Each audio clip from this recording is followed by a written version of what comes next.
I'm Dr. Sota Moigwi, one of the co-authors of the national anthem that we wrote in 1976.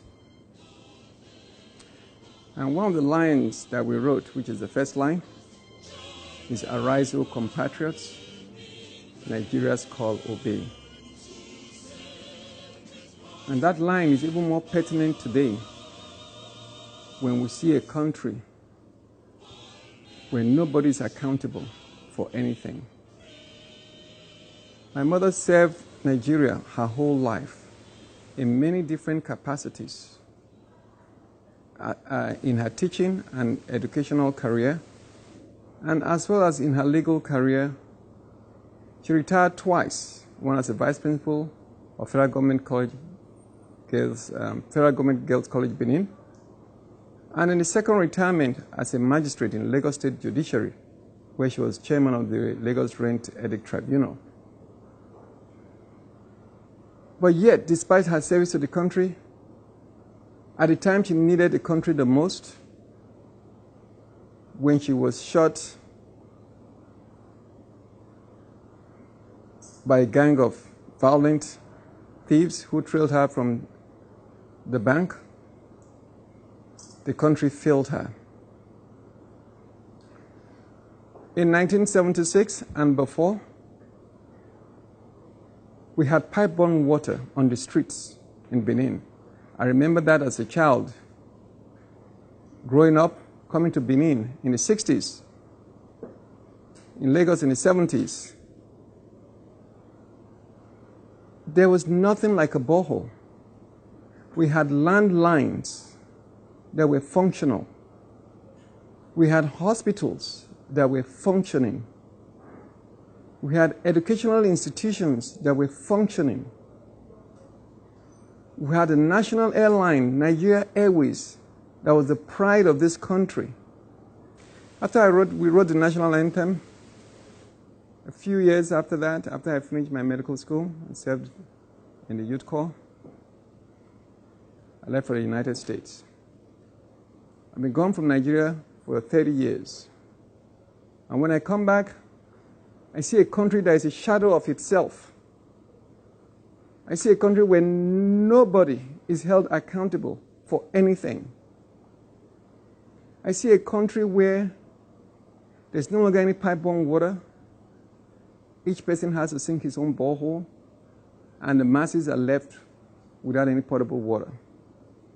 I see a country where customers can leave a bank, they are trailed by robbers, they are shot, injured, maimed, and nobody in the bank is held accountable.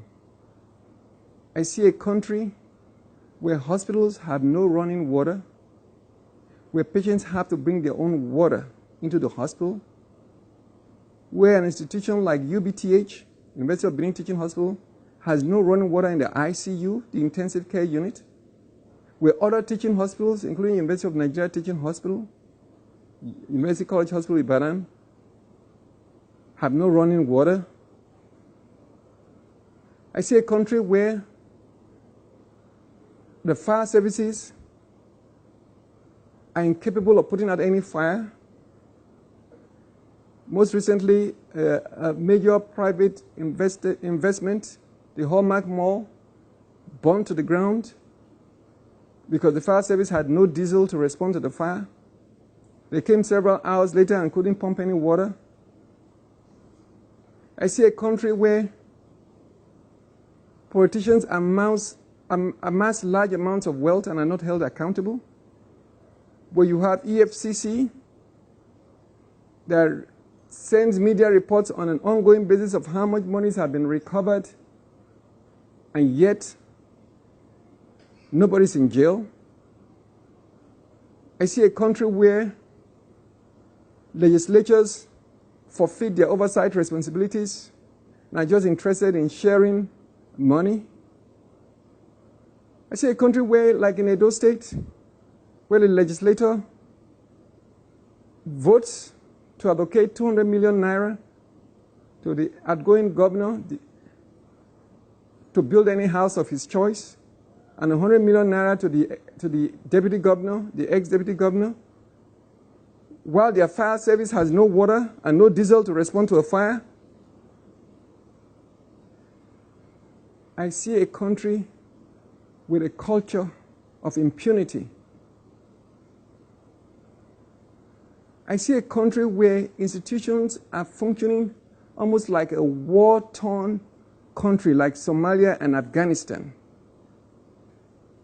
Nigeria is a shadow of itself because it's been devastated by greed, corruption, lack of love of country. And I say again to Nigerians, in the single line of the national anthem, "Arise, O compatriots, Nigeria's call obey." You must hold your leaders accountable at every level. If you're in a hospital and your doctors, your nurses, your staff, your hospital has no running water, you must hold the heads of that hospital to account. If you're in the police and you do not have any diesel for your vehicles, you have no pens, no papers, no pencils to write your report, you must hold your leadership accountable. And if the budget has been embezzled, but at any level, those people need to be held accountable. We cannot have a police that can't respond to crime. Meanwhile, the governor is taking 1 billion naira in security vote every month. Nigerians, you must arise and you must take your country back. Thank you.